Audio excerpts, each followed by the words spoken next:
We are live. So welcome everybody. Happy Wednesday, everyone. My name is Amit Das. Today, again on LATOKEN VCTV, we are conducting another great show. We have panel members from all over the world. We have Gary from USA, Edward from Indonesia, Saurabh from India. So we will be talking today about business inclusion in investing and fundraising. So the whole point of business inclusion, what is business inclusion and how does it matter to the companies now? So basically, inclusion is a call to action within the workforce that means actively involving every employee's ideas, knowledge, perspectives, approaches, and styles to maximize the business success. So we have seen this familiar examples with great business companies, but how is it relevant to fundraising and investing? Let's get to know more about this on our panel discussion today. So we have Gary from USA and Edward from Indonesia and Saurabh from India who will be discussing about more of this topic today. So right before we dive into this topic, I would like to share one single precept about this LATOKEN VCTV. So this is a show where investors and startup meet. So startups can bring their ideas and pitch to these great investors and get a laundry list of objections that is required for you to get to the fundraising or maybe get to the uh, steps that are required to reach to a billion-dollar company. So why wait and waste your time when you can have great panel members joining with us every day so that you can pitch your ideas and you can get all of these objections and great insights and feedbacks from them. So with this, I would like to move forward. Let's start with the introduction. Gary, over to you. An introduction about you and the kind of work you have done so far. Thank you. Yeah, sure, Amit. My name's Gary Fowler. I'm a serial entrepreneur and investor. I built 17 companies. I was on the original management team of Click Software, which was sold to Salesforce for $1.35 billion. God, 2 years ago almost now. It's amazing how time flies. And then Eva.ai, I co-founded that 5 years ago with billionaire David Yang from Silicon Valley. It's one of the top AI HR tech companies in the world. I also write a lot. I've written 124 articles on artificial intelligence and quantum. My next article this week is on AI, quantum tunneling and the impact on wireless communications. So the next wave of wireless communications. Also writing about decentralized cybersecurity systems to thwart quantum attacks. I speak a lot. Yesterday I was at Stanford speaking to the Graduate School of Business about AI and quantum computing. I live in California, in Silicon Valley, and also right now I'm in Palm Beach in Florida during COVID. So I've been locked down, and it's great to be here on VCTV. Thank you, Gary. Moving over to Edward. Introduction about you and the kind of work you have done so far. Yes, thank you, Amit. Let me introduce myself. Glad to be here. And I think it's good also to be among the speakers like Gary. Also, I'm sorry, I'm difficult to pronounce so far. Yeah. So I'm running a venture capital called Ideal Source Venture Capital, one of the initial venture capital in Indonesia. It's not many, 10 years ago, but lately there's plenty of venture capital, not only from local, but also from abroad, coming to Indonesia. So in Indonesia, we have around, I think, 5 to close to 6 unicorns right now. Company that we invest in, like, Stockbit, eFishery, Bibit, e-commerce, Tunas Farm, Pasar Mikro, most of them are lately I invest a lot in the agriculture, sustainability, and also impact. There's one company called Daur doing the reuse and recycling for the plastic, RPT. So yeah, glad to be here, Amit. Thank you, Edward. Over to you, Saurabh. Introduction about you and the kind of great work you have done so far. Thank you. Thanks, Amit. I'm Dr. Saurabh Bhatia, based out of Pune in India. I run an investment banking advisory firm, and I'm a venture partner at our Ventures. You can see the logo above. We invest in startup companies. We arrange investments for startup companies. And till now, we have invested in 63 companies, 7 exits. So overall, a pretty successful journey along with our ventures.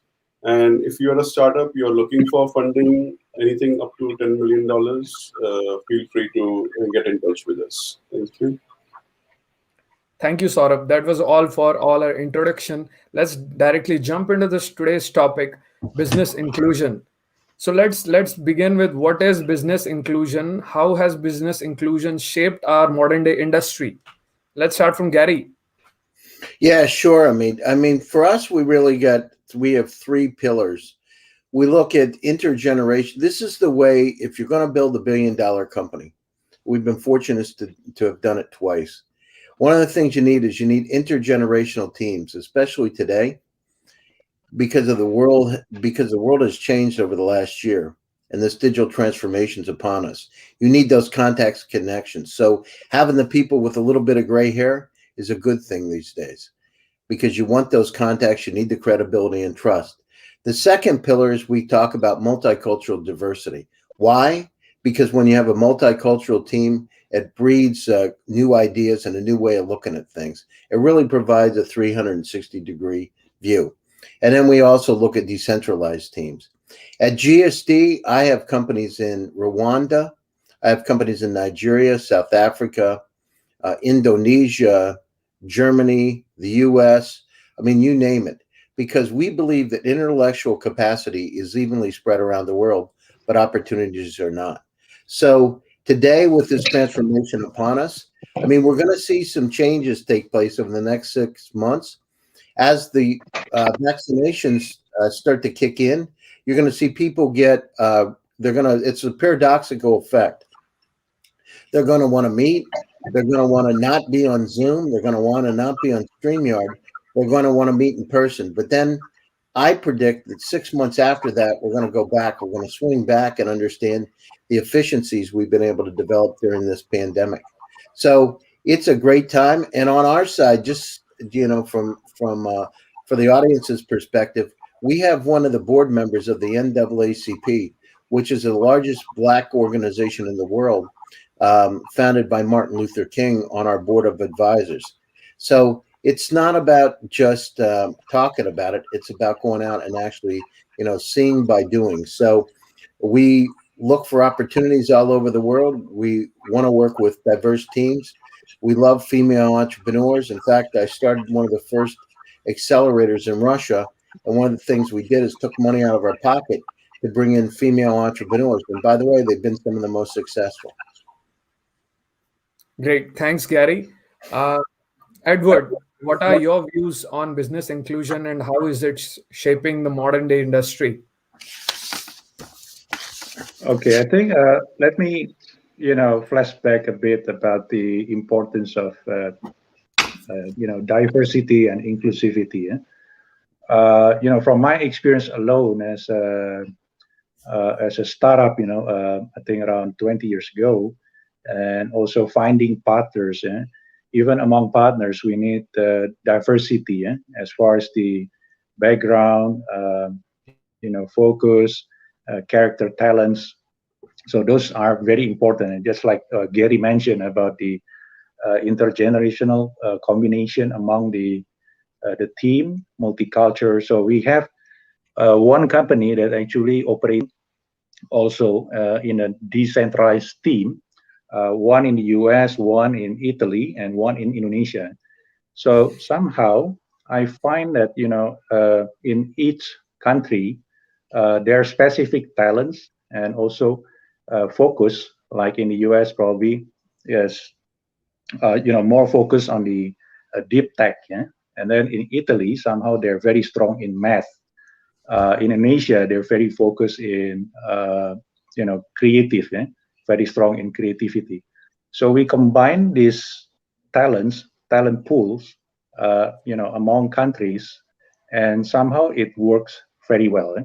So that's one experience on the decentralized team, and definitely, in Indonesia, we have plenty of opportunity to include uh, people in remote area. Yeah? This is not reflecting the whether women or men, but I think the uh, inclusion of knowledge in remote area in Indonesia alone, it's we need a lot of the awareness, engagement, and also education. Yeah? So this is something that I'm working also through, during the pandemic. Actually, there's a digital transformation that we can use. Yeah? So usually when we have event, they have to fly to capital city. Yeah? But because of the pandemic, we can do the online event, and it's easy for them to be in the event using the, like what we do right now, the online event, uh, using Zoom and also Gmeet. So that's, I think, the target that I'm trying to do with Indonesia as far as the inclusion, in terms of reaching remote area, not only capital city. Great. Thank you, Edward, for those insights. Saurabh, how do you view business inclusions from an India point of view? So thanks, Amit. See, it depends on like how am I interpreting the topic of inclusion in investing and fundraising.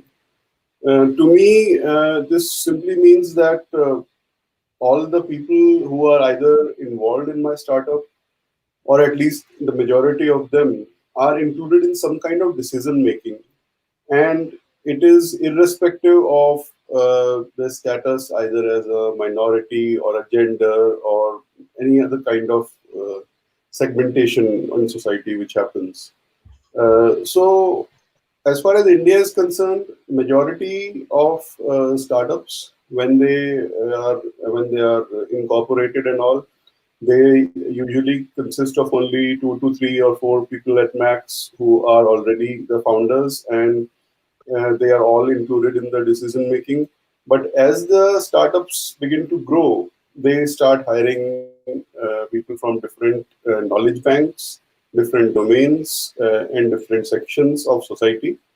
And then there is a big trend in India that everybody, all the employees, they do have a say when it comes to a small company or startups direction, the pivoting, the investment decisions about whether we take on a strategic investor or we take on uh, just uh, uh, just Mr. Moneybags. So all those kind of things. The classical example is that of Infosys, which used to issue a lot of ESOPs, include everybody in decision making. So, I mean, about 10 years ago, when Narayan Murthy, who was the founder, by the time he retired, his driver, who had been issued ESOPs at the beginning of the company and included in a lot of company operations, he was already a billionaire in Indian rupees by the time Narayan Murthy retired. So that is kind of leading the way for me, that include everyone, and whether it's investing and fundraising or it's decision making for the strategic roadmap of the company. That's how I feel. That's the way to go. Thanks. Thanks, Saurabh. So my next question would be: what are the key factors that you look for when you try to do an inclusive environment? When you try to create an inclusive environment, let it be of investment firms. If you are choosing different partners, or maybe if you are a startup and looking to include founders from other background as well. So what are the kind of factors and what are the key metrics that you look for when you start business when you start to diversify your business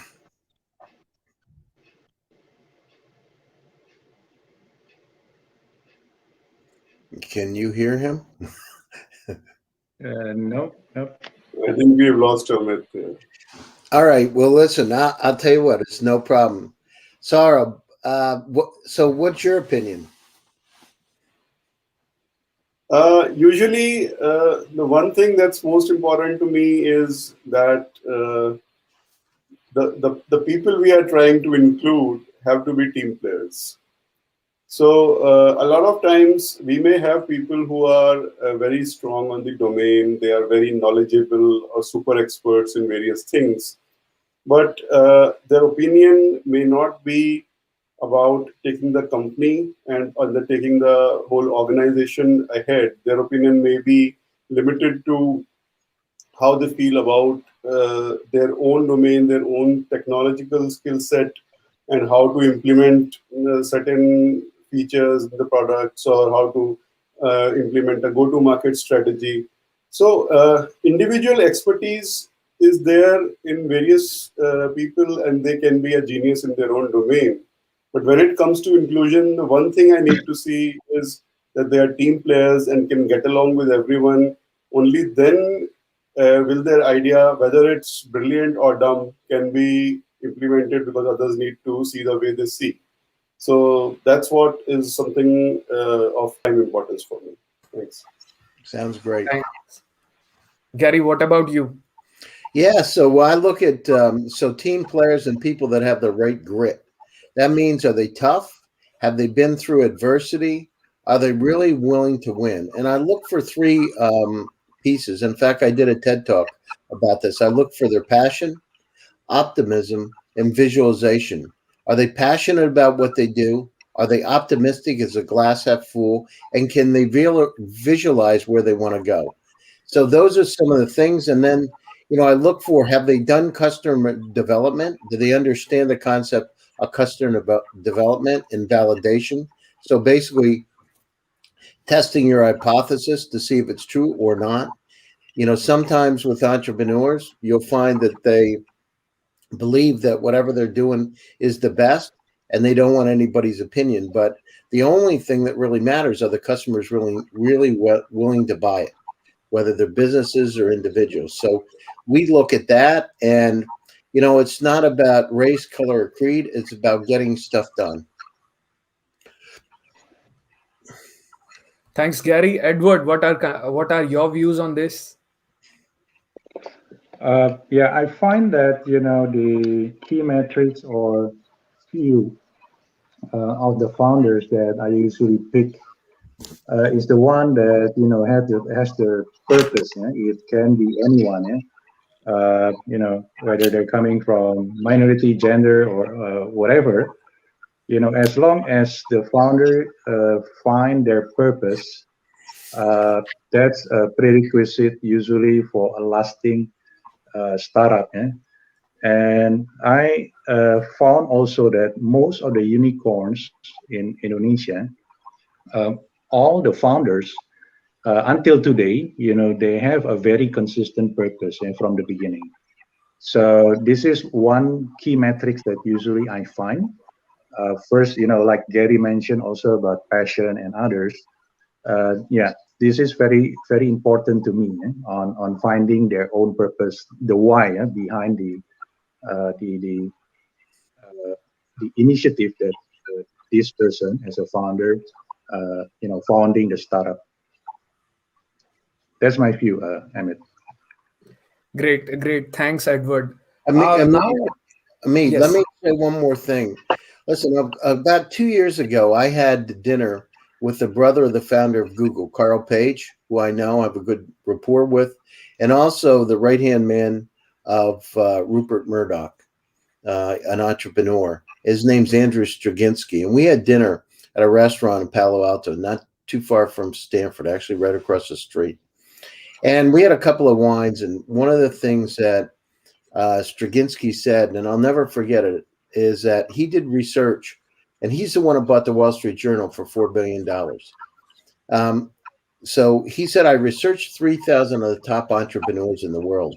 And I was just fascinated. And I said, if you could say one thing, Andrew, what would you say is one characteristic of all the top entrepreneurs that you've interviewed, including Rupert Murdoch?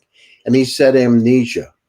And I said, well, what do you mean? He said, they never talk about the past. They only look about today and the future. They don't let the past anchor them down. And so part of being a successful entrepreneur, and I know several billionaire friends of mine, all of them are the same. They don't let the past hold them down. They just don't dwell on it. They talk about what they're doing today and what they're going to do tomorrow. Great. That's a visionary thing that Gary has mentioned. Sure, everyone has to take this percept and include in their own life. Moving to the next question. This is a little specific question that I wanted to ask. So, what kind of roles fit in a startup environment? Where do generalists fit and where do specialists fit? On the top of the company, do generalists do well or do specialists do well? What kind of personalities fit on the various levels of the organization? Let's start with Saurabh. Okay, so I have a little controversial views about this. So I'll be I'll be maybe starting a debate here. Please So be open. there are two things which I believe from my experiences. One is, as you said, generalists and are probably more suited for driving the company's path. They probably tend to have a little wider point of view. But specialists also, as they grow mature in their own domain, they also start developing a wider point of view, and they can be equally suited, provided they have worked upon their skill development and their themselves. The other thing that I also want to mention here is that what I have found is that, let's say, commonly the 100 IQ is considered as the normal IQ, and it's the average IQ of the human beings. And the higher the IQ goes, we say the more intelligent the person is. What I found is people who are in the excess of 140 IQ, who are very brilliant about something, or who are very good about something, or are very intelligent, extremely intelligent, are not the ones who actually end up being very good leaders. But if there are people who have and I'm just throwing a number here, like probably just about 110 to 115 IQ, which is slightly more than average, but they are not so brilliant that they are disconnected from the average populace. And at the same time, they are intelligent enough to make better and good business decisions. They are the ones probably who make the best leaders, because they relate to the employees, they relate to the potential customers. If they have a B2C kind of business, they understand the common masses, they understand the whole population, and they understand the problems and situations of their employees. They actually end up being really good leaders instead of somebody who has a very, very high IQ, very, very intelligent, but not, but almost disconnected with the common issues. So that's what is my experience in this. So, Saurabh, according to you, empathy plays a much more important role in the longer run rather than intelligence. I mean, average intelligence with a great empathy will make a great leader. This is what you suggest, right? Yes, and you would also know that people never really leave organizations, and people never really go away from products. People leave their managers and bosses and the environment that has been created by them. So you are very right. I think you have hit the nail on the head. Good people with empathy and average or a little more than average intelligence, they make the best leaders in my point. Great, Saurabh. Gary, what are your thoughts? How do you see this scenario? So from my standpoint, it's not about the IQ, whether you're at 130 and above or genius, or 110 to 120. It's really about your creativity, right? It's about, can you think out of the box? But a lot of times, based on the particular culture, people can't think out of the box. And building a startup company is about being able to overcome obstacles, right? Think differently. So in some cultures, failure is a bad thing. So if you go down the road, I say if you go down the road and you make the wrong turn, what do? Stop and not go anywhere? No. You take a U-turn, you turn around, you go a different way. But what we're looking for is people that are creative, that don't give up, that think differently. And so, I've had some of the smartest people in the world literally working with me or partnered with me. And it depends on their attitude, right? Are they open-minded?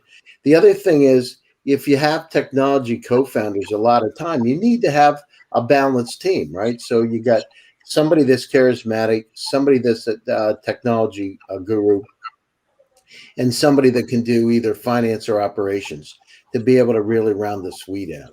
And if you do that, you got a good company. The other thing is you need people that are flexible. And by that, I mean, so if you have a partner that's more operations oriented, but can also do sales or marketing. So you got to be able to fill in wherever it's needed, because the startups, you never know. It's like the movie Forrest Gump that was a long, long time ago. Life is like a box of chocolates. You never know what you're going to get. Well, that's kind of what it's like when you're building a startup, because you never know what you're going to get. You don't know if you got the one with the nuts or you got the white chocolate inside. You don't know. So part of it is having people that are flexible. And again, it's about believing in passion and optimism, because when you're building a company, there's a lot of ups and downs. And the thing is, you got to be able to support each other through the process to go ahead. Great, Gary. Startup is like a box of chocolates. You never know what kind of role you're gonna fit into. So this is what exactly you said. And yes. Okay, so creativity, perseverance, and optimism are your key traits for a great founder. So, Edward, moving on to you, what kind of traits are you looking for? Is it a generalist? Is it a specialist? Where do they fit in the startup? Yeah, it depends on the position of the founder itself and the co-founder. Yeah, there's old and famous terms on the three H's. Yeah? The hustler, the hipsters, and the hackers. Yeah? So depending on where you are, I think is the generalist. Yeah? My view, generalist is better someone that focus on the as the CEO, for example. Yeah? That is being the person that hustle things, focus on sales, get things done. So this people person, of course, the one that also bring optimism and also being consistent, persistent, perseverance. Eh? And the product guy is a hipster. Eh? So this guy need to be creative and bring the view of the customer. And the last one is, I would say, more toward the specialist, which is the hacker. So this combination is very important, according to me. And most of the startup that made it, under our investment, usually 2 or 3 person, the co-founding team, it has to have the composition of hustler, hipsters, and hacker. Yeah, so that's my view on the generalist and specialist, depending on the position. Thanks, Edward. Thank you for that. You have a great definition of answer for this. Moving on to the next question, I would like to say, in a closed environment, in a tight environment like in India, or maybe at different places all around the world, where people tend to believe on the taglines. Like for example, in India, we have IITs, we have IIMs. So once a founder, once a startup is coming out of IITs or IIMs, he tends to be much more believable, and people tend to place their bets on him. So don't you think this is the kind of, do you think that this kind of is actually beneficial, or do you encourage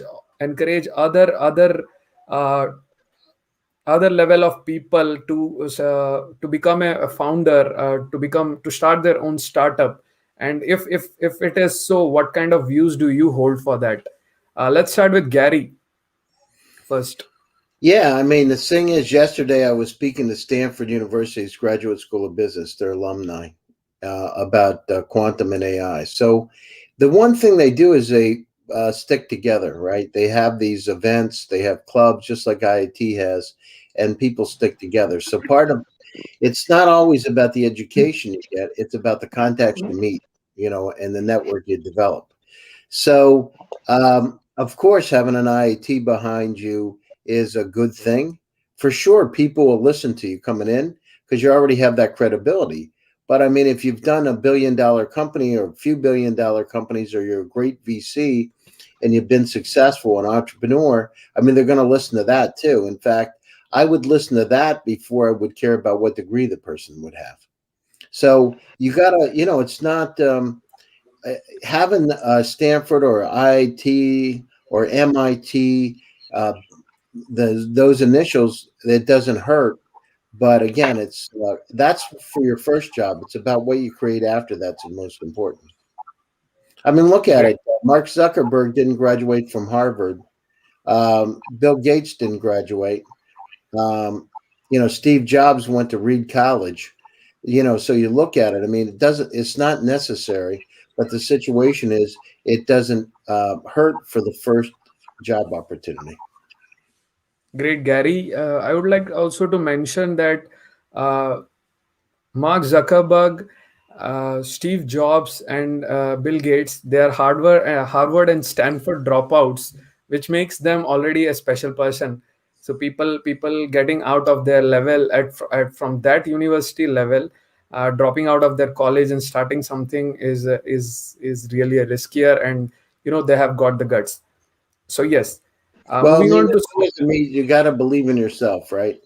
Part of being a yes. good entrepreneur is believe in yourself. It's not, you got to look yourself in the mirror and you got to say, can I do it or not? I can tell you how many times I've had to do that, because when you're doing a startup, people believe once you're successful. But before you do that, I remember my first startup. I was 21 years old. My father said to me, "Oh, Gary, why do you want to do this? You went to graduate school." And I actually wanted to go to medical school after graduate school. And why would you do this? Why do you want to get in business? And then once I was successful with it, everybody said, I'll never forget, I knew you would do it. You know how to turn things into gold. And it was so funny because the same people that had the negative were very positive. So you got to believe in yourself. Great, great, Gary. Saurabh, since you are from India, you might have faced these kind of situations where IITs and IIMs are always put in a better position than other colleges people.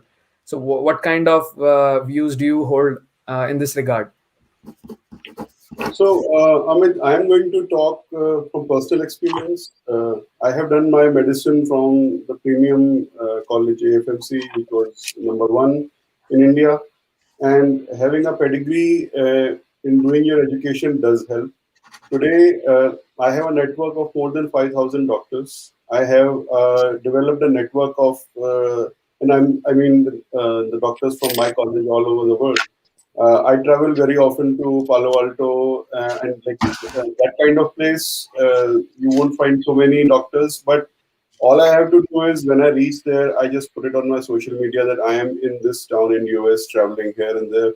And believe me, even in places like North Carolina, Raleigh, and really not so mainline places, I usually end up getting 3 or 4 connections that's saying, hey, if you're here, just let's meet up. So that's the kind of power of network when a pedigreed college has been in your educational pedigree. Now, having said that, this is also true that IITs and IIMs, which produce engineers and management graduates in India, they tend to get favored when it comes to investment. But this is not a matter of their better education. Sorry. This is not a matter of better education. This is a matter of having that huge network, which is going to support them sooner or later.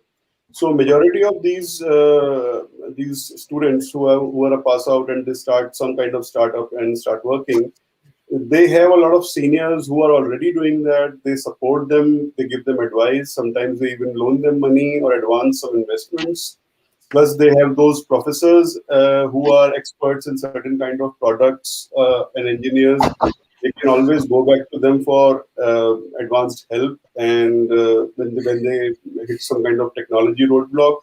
So all these things combined, they form a kind of ecosystem where it does seem that people having some kind of good pedigree and resulting in a good network will have probably 2%, 5% more chance than probably a person who doesn't have it. It's very hard to put a finger on the number, but definitely in the investor circle, it is seen like this that okay, these guys may have a minuscule advantage over others.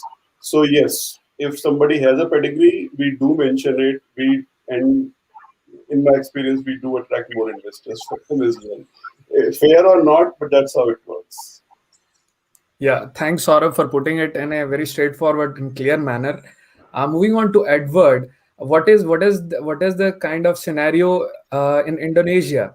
Do investors from Indonesia also believe and also try to invest on the people from the A grade top premier institutes, or do you like to take it wild and take it in a more riskier path? Yeah, I think this is very interesting few questions on this. I was also searching on the IIT and also IIB, and so I just noticed, that's is Indian Institute of Management Bangalore, and the other one is Indian Institute of Technology at Delhi.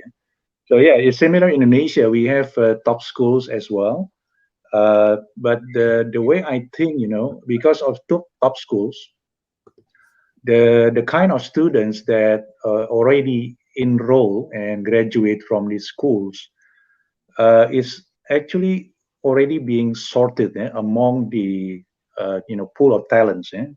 So I would say that it's a best of breed, in terms of the quality of students. But the other factor that I see made the difference when they become entrepreneurs and also founders is their persistency and also communication skill. As you know, we have diaspora in Indonesia, like Ivy League graduate, Harvard, MIT, and others. So among the 4 out of 6 unicorn in Indonesia are actually graduates of a top US university. And the way I see, because they're Harvard and also Cornell, most of the investment bankers coming from similar schools. So it's very easy for them to communicate, and like Gary also mentioned that the networking is very important, and typically among them they have their own group of community that they discuss and also communicate more often, comparing to local graduates. So there is some advantages, for diaspora Indonesia due to the communication skill and also the network that they have. So great, Edward. So combining all of your points, it seems like having graduated from a premier institute puts you in a position where you have a great people to network with. So your network is your net worth. So your net worth increases. So which takes you up the ladder very quickly. Yes, this is something which is everybody should agree upon. Great. So moving on to the next thing, I would like to ask any investment that you are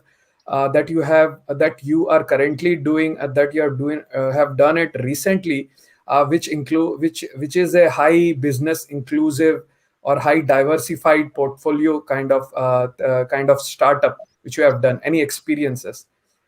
So Gary, do you have any such kind of startup which you want to speak about specifically? Well, I mean, we searched the world. So we're working in Africa, in South Africa, Rwanda, Kenya, Nigeria. In fact, we're going to be in Nigeria next week. So we're looking all over the world for talent. So in terms of exclusion, it's not about entitlement. It's about opportunity. So I have a female entrepreneur in South Africa. She's a Zulu and has an incredible company, Prime U. So, I mean, it's just, that's just what we do. We look for those opportunities everywhere. So think about it, how much, and I talked about how the world has changed in the last year, but now here we are in StreamYard and Zoom. If you would have said a year ago, literally 1 year ago, that we would be on StreamYard and Zoom and connecting the dots around the world every single day, people would have said it's probably not going to happen. But here we are, right? So we look for it all the time. It's, it's not a situation we say it has to be done. What we are is we're looking for those companies that are really bold and really, press it. So I have a company that has a female Indian entrepreneur. She's an MBA from Stanford University. Company's called Zemply. It's just, we look for it all the time. I really don't, it doesn't matter to me about the race, color, creed. It matters about getting stuff done and what kind of person you are. Great. Saurabh, any such kind of investment or any such kind of startup that you know of, which is highly diversified, which you want to highlight today? Actually, when it comes to startups, one must keep in mind that their workforce is very small. And this whole inclusion thing is more of a corporate deal where you have a few hundred or few thousand employees and you need to balance and not be biased or prejudiced or inclined towards one particular direction. In startups, it is like a bunch of guys, 5, 10, 15 people, and they all are wearing multiple hats. So the only way to be inclusive in a startup is not to bother about whether what is the gender, what is the pedigree, what is the skill set, and get those people on board who can deliver what that particular startup is designed to deliver and not bother about it. So usually this particular topic of inclusivity, it extends at the max to the inclusivity in terms of money distribution and ESOPs. It doesn't really go to the point where you have an extremely stringent HR policies that this is the kind of hiring we should do and this is the kind of ratios we should have in various genders or various races or religions, things like that. I think for startups, they should just hire people who are capable of delivering for them and just not bother about this kind of thing, because they are not really in a position to create a disbalance in society, and they need people who are go-getters. So just ignore any kind of artificial segmentation of society and go with the people who are good. Thanks. So great, Saurabh. So so inclusivity and diversity is a good to have, but not that mandatory or not must to have a feature.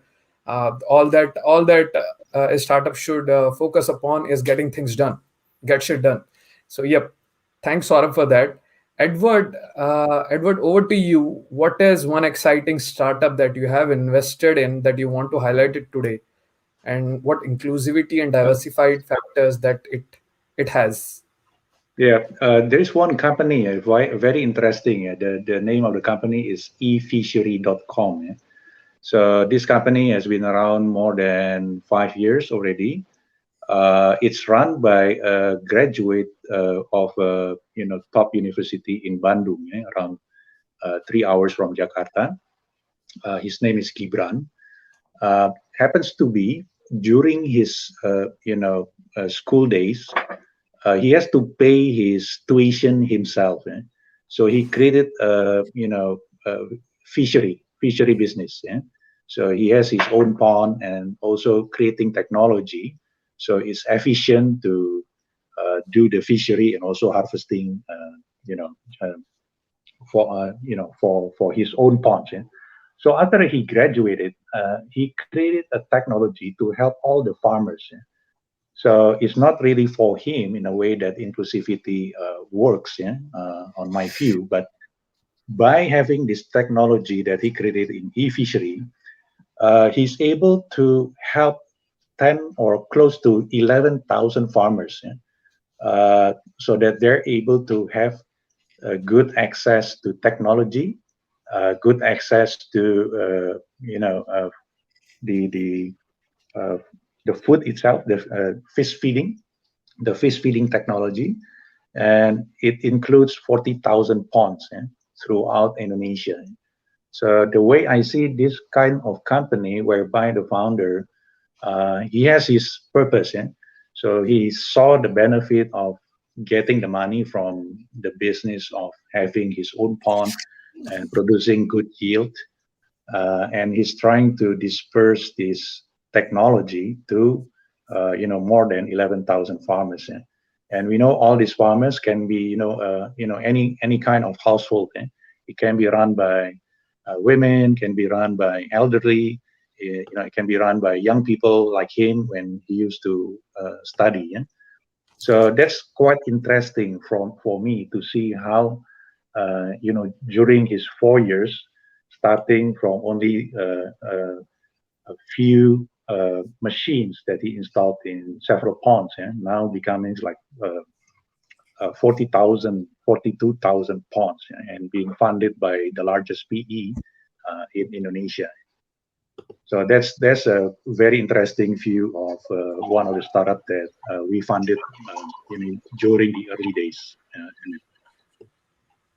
Thanks, Edward, for that. So, yes, we are moving to the end of today's show. We had a great panel discussion today where we discussed about business inclusion and how startups are growing in this digital age, and how what are the factors that are required for a great startup founder, whether it is a generalist or a specialist, and what kind of credibility do a startup founder must have to deep dive, and what are our panel members' experiences in investing.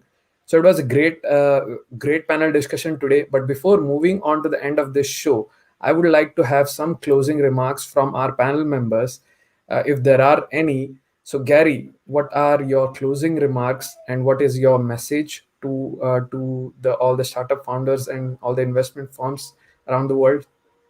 Yeah, I mean, this is a great opportunity. The digital transformation has offered unparalleled opportunities for everybody to connect in a more level playing field.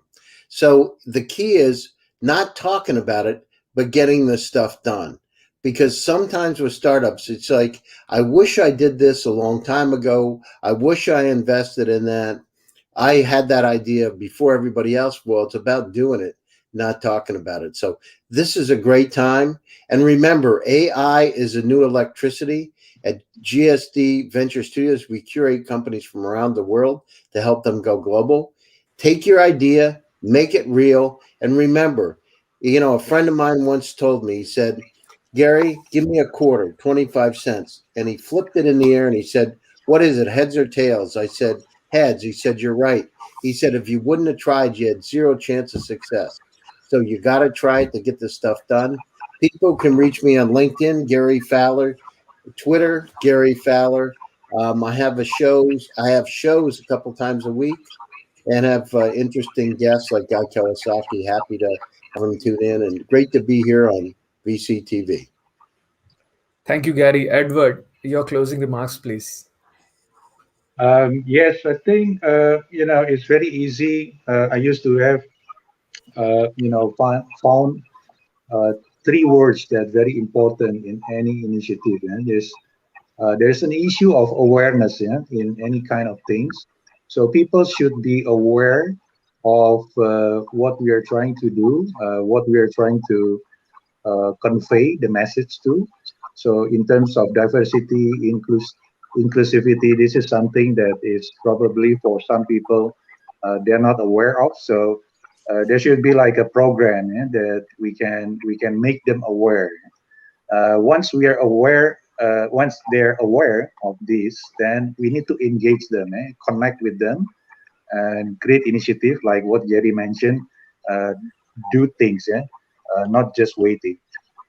And then the last one is to include them in our initiative, convert them so that there is some impact and also uh, definite results of what we do. And once we have this, it's I think it will be a better world for everyone. Amit. So yes, that's my last words. Happy to be in LATOKEN VCTV, Amit. Thank you, Edward. Thank you, Gary. I hope to see you soon again on another show and having a great panel discussion with you. It is always fun to talk to you, and it's a very insightful session to all. Even my friends watch it and they enjoy the show a lot. I mean, they enjoy talking to Gary. They enjoy when Gary speaks. They enjoy everyone, and they are much more happy when they look at those insights. They can directly have a sneak peek onto what is investment world look like, what does startups look like. So thank you for this kind of shows that as LATOKEN VCTV is hosting. Until next time, bye bye guys. All right. Thank you. Bye bye.